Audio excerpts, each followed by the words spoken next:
ಇಡಿ raid ಬಗ್ಗೆ BJP ನಾಯಕರು ಹೊಸ ಆರೋಪವನ್ನು ಮಾಡಿದ್ದಾರೆ. ವಾಲ್ಮೀಕಿ ಕೇಸ್ನಲ್ಲಿ ಕಾಂಗ್ರೆಸ್ನ ಮಹಾನಾಯಕನಿದ್ದಾನೆ, ದೊಡ್ಡ ದೊಡ್ಡ ನಾಯಕರ ಪಾತ್ರವೂ ಇದೆ. ತನಿಖೆ ಪೂರ್ಣಗೊಂಡ್ರೆ ಅವರೆಲ್ಲರೂ ರಾಜೀನಾಮೆ ಕೊಡಬೇಕಾದಂತಹ ಸ್ಥಿತಿ ಬರುತ್ತೆ ಅಂತ ಭವಿಷ್ಯ ನೋಡ್ತಿದ್ದಾರೆ.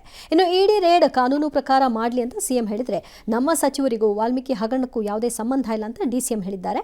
ಎಐಸಿಸಿ ಅಧ್ಯಕ್ಷರು ನಮ್ಮನ್ನೇ ಟಾರ್ಗೆಟ್ ಮಾಡಲಾಗ್ತಿದೆ ಅಂತ ಕಿಡಿಕಾರಿದ್ದಾರೆ. ಇವರು ರೈಡ್ ಮಾಡಿದ್ದಾರೆ, ಅವ್ರು ಏನು ಮಾಡ್ತಾರೆ ಮಾಡಲಿ, ಕಾನೂನು ಪ್ರಕಾರವಾಗಿ ಮಾಡಲಿ ಅನ್ನೋದು ಅಷ್ಟೇ.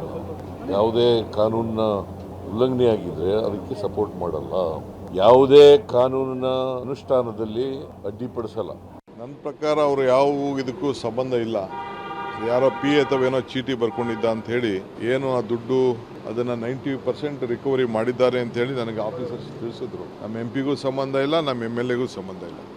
ಇಡಿ ಬಿಟ್ಟು ವಿಚಾರ ನಾನು ಅದರಲ್ಲಿ ಇಂಟರ್ಫಿಯರ್ ಮಾಡೋದಿಲ್ಲ. ಚುನಾವಣೆಗಳೇ ಸಾವಿರಾರು ಕೋಟಿ ಸೀಸ್ ಮಾಡಿದ್ದಾರೆ. ಅದು ಎಲ್ಲಿದೆ, ಯಾರ್ದು, ಏನು ಎಲ್ಲರಿಗೂ ಗೊತ್ತಿದೆ. ಯಾರು ಎಷ್ಟೆಷ್ಟು ಖರ್ಚು ಮಾಡ್ತಾರೋ ಚುನಾವಣೆಗಳಲ್ಲಿ. ನ್ಯಾಚುರಲಿ ಇಡಿದವ್ರು ಮಾಡಿದ್ದಾರೆ ಅಂದ್ರೆ ಅವರಿಗೆ ಕಾಂಗ್ರೆಸ್ ಪಾರ್ಟಿ ಮೇಲೆ ಸಿಟ್ಟಿದೆ. ನಮ್ಮ ಪಕ್ಷವನ್ನ ಒಡೆಯೋದಕ್ಕೆ ಒಂದು ಸಂಚು ಮಾಡ್ತಾ ಇದ್ದಾರೆ. ಇಡಿ ಇವತ್ತು ರೈಡ್ ಮಾಡಿದ್ದಾರೆ. ನಾವು 2 ವರ್ಷದಿಂದನೂ ಹೇಳ್ತಾ ಇದ್ದೀರಿ, ದಾಖಲೆಗಳನ್ನು ಕೂಡ ನಾನು ಕೊಟ್ಟಿದ್ದೀರಲ್ಲಿ. ಹೈದರಾಬಾದ್ಗೆ ಶಿಫ್ಟ್ ಮಾಡಿ ಹೈದರಾಬಾದಿಂದ ಪಾರ್ಲಿಮೆಂಟ್ ಎಲೆಕ್ಷನ್ಗೆ ಹಂಚಿದ್ದಾರೆ ಅನ್ನೋದು ಸ್ಪಷ್ಟವಾಗಿ. ಹಣನೆಲ್ಲ ಎಲೆಕ್ಷನ್ ಯೂಸ್ ಮಾಡಿದ್ದಾರೆ ಅಂತಾರೆ. ಎಲೆಕ್ಷನ್ನೇ ನಾಳೆ ಕ್ಯಾನ್ಸಲ್ ಆಗ್ಬೋದು, ಅಂದರೆ ಮೆಂಬರ್ಶಿಪ್ಪೇ ಹೋಗ್ಬೋದು.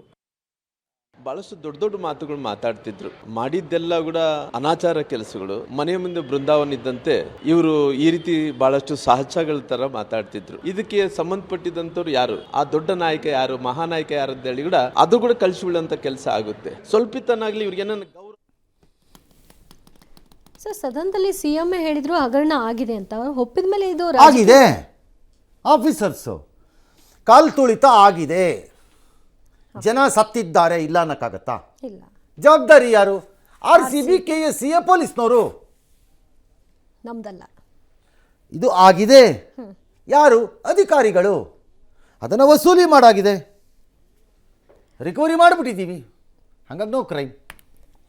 ಅವತ್ತು ನಾನು ಕೇಳಿದ ಪ್ರಶ್ನೆ ಅದೇ, ರಿಕವರಿ ಮಾಡಿದ್ವಿ ಅಂದರೆ ಪುಕ್ಕಟ್ಟೆ ಕಾಸು ಕೊಡೋಕ್ಕೆ ಏನು ಸರ್ಕಾರ ಏನು ಧರ್ಮದತ್ತಿ ಸಂಸ್ಥೆನೇ?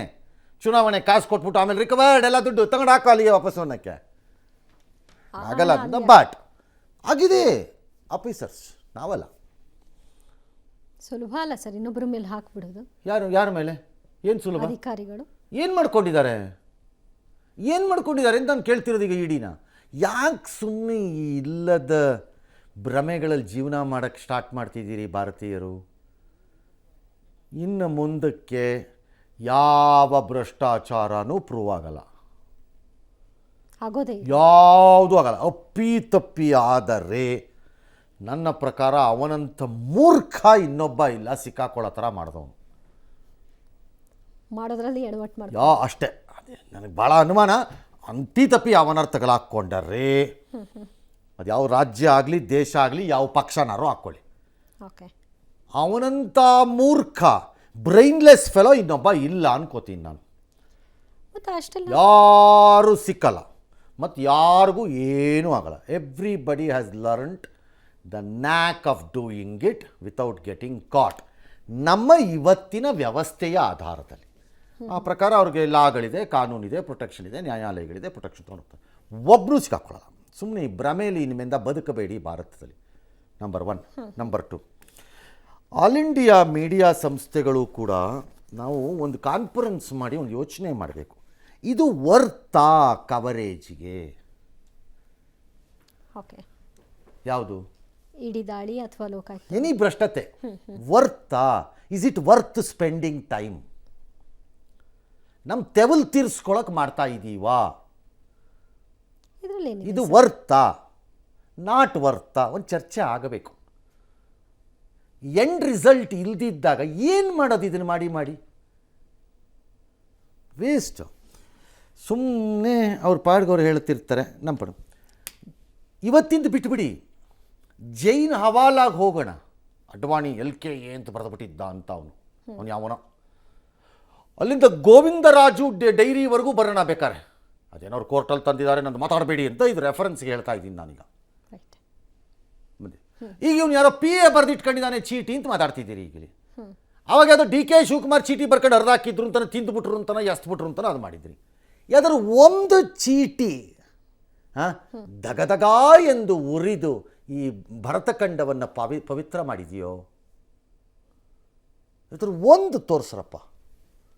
ಯಾರ್ಯಾರು ಅಕ್ಯೂಸ್ ಹಾಕ್ಕೊಂಡು ಬಂದಿದ್ದಾರೋ ಅವರೆಲ್ಲ ಚೆನ್ನಾಗಿದ್ದಾರೆ, ಉದ್ಧಾರ ಆಗಿದ್ದಾರೆ. ಯಾವುದೇ ರೀತಿಯ ಎಫೆಕ್ಟ್ ಆಗಿಲ್ಲ. ಹಾಗಿದ್ದಾಗ ಯಾಕ್ರಪ್ಪ ಈ ಡ್ರಾಮಾಗಳು ಸುಮ್ಮನೆ? ಎಸ್. ಇನ್ನು ಬಳ್ಳಾರಿಯಲ್ಲಿ ಕಾಂಗ್ರೆಸ್ ನಾಯಕರ ಮೇಲೆ ಇಡಿ ರೇಡ್ ಹೊತ್ತಲೇ ಬಿಜೆಪಿ ಶಾಸಕ ಜನಾರ್ದನ್ ರೆಡ್ಡಿ ಬೇಲ್ ಸಿಕ್ಕಿದೆ. ಓಬಳಾಪುರಂ ಅಕ್ರಮ ಗಣಿಗಾರಿಕೆ ಕೇಸ್ನಲ್ಲಿ ರೆಡ್ಡಿಗೆ ಸಿಬಿಐ ಸ್ಪೆಷಲ್ ಕೋರ್ಟ್ 7 ವರ್ಷ ಜೈಲು ಶಿಕ್ಷೆಯನ್ನು ವಿಧಿಸಿತ್ತು. ಈ ಆದೇಶಕ್ಕೆ ತೆಲಂಗಾಣ ಹೈಕೋರ್ಟ್ ತಡೆ ನೀಡಿದೆ. ತಲಾ 10 ಲಕ್ಷದಂತೆ ಇಬ್ಬರ ಶ್ಯೂರಿಟಿ ಪಾಸ್ಪೋರ್ಟ್ ಒಪ್ಪಿಸುವಂತೆ ಷರತ್ತುಬದ್ಧ ಜಾಮೀನನ್ನು ಕೊಟ್ಟಿದೆ. ಕೋರ್ಟ್ ತೀರ್ಪಿನಿಂದ ಜನಾರ್ದನ ರೆಡ್ಡಿ ಶಾಸಕತ್ವ ಉಳ್ಕೊಂಡಿದೆ. ರೆಡ್ಡಿಗೆ ಬೇಲ್ ಸಿಕ್ಕ ಬೆನ್ನಲ್ಲೇ ಬಳ್ಳಾರಿಯಲ್ಲಿ ಬಿಜೆಪಿ ನಾಯಕರು, ರೆಡ್ಡಿ ಅಭಿಮಾನಿಗಳು ಪಟಾಕಿ ಸಿಡಿಸಿದ್ರು, ಸಿಹಿ ಹಂಚಿದ್ರು, ಸಂಭ್ರಮಿಸಿದ್ರು. ಪರಪ್ಪನ ಅಗ್ರಹಾರದಲ್ಲಿರುವ ರೆಡ್ಡಿ ನಾಳೆ ರಿಲೀಸ್ ಆಗಿ ಬಳ್ಳಾರಿಗೆ ಹೋಗುವ ಸಾಧ್ಯತೆ ಇದೆ. ಕಾನೂನಿನಲ್ಲಿ ಲಭ್ಯವಿರುವಂತಹ ಮಾರ್ಗೋಪಾಯಗಳಿಂದಾಗಿ ಅಥವಾ ಮೆಥಡ್ಸಿಂದಾಗಿ, ವ್ಯವಸ್ಥೆಯಿಂದಾಗಿ ಅವ್ರಿಗೆ ಬೇಲ್ ಸಿಕ್ಕಿರುತ್ತೆ. ಬೇಲು ಸಿಕ್ಕಿರುತ್ತೆ, ಅವರ ಶಿಕ್ಷೆಯನ್ನು ಅಮಾನತಿನಲ್ಲಿ ಇಟ್ಟಿರ್ತಾರೆ. ಹಾಗೆಂದು ಮಾತ್ರಕ್ಕೆ ಅದು ಎಂಡ್ ಅಂತಾನೂ ಅಲ್ಲ, ಅಥವಾ ಅವ್ರ ಕನ್ವಿಕ್ಷನ್ ಆಗೇ ಆಗತ್ತೆ ಅಂತಾನೂ ಅಲ್ಲ.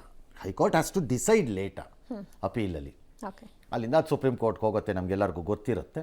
ಹಾಗಾಗಿ ಸುಪ್ರೀಂ ಕೋರ್ಟ್ಗೆ ಹೋಗಬೇಕು ಅಷ್ಟೆ. ಸದ್ಯಕ್ಕೆ ಅವ್ರಿಗೆ ರಿಲೀಫ್ ಇದು ಅಷ್ಟೆ. ಮತ್ತೆ ಶಾಸಕತ್ವನೂ ಹೋಗ್ಬಿಡುತ್ತೆ 7 ವರ್ಷ ಆಗಿರೋದ್ರಿಂದ ಅಂತಿತ್ತಲ್ಲ ಸರ್. ಹೋಗ್ತಿತ್ತು, ನ್ಯಾಚುರಲಿ ಹೋಗ್ತಿತ್ತು.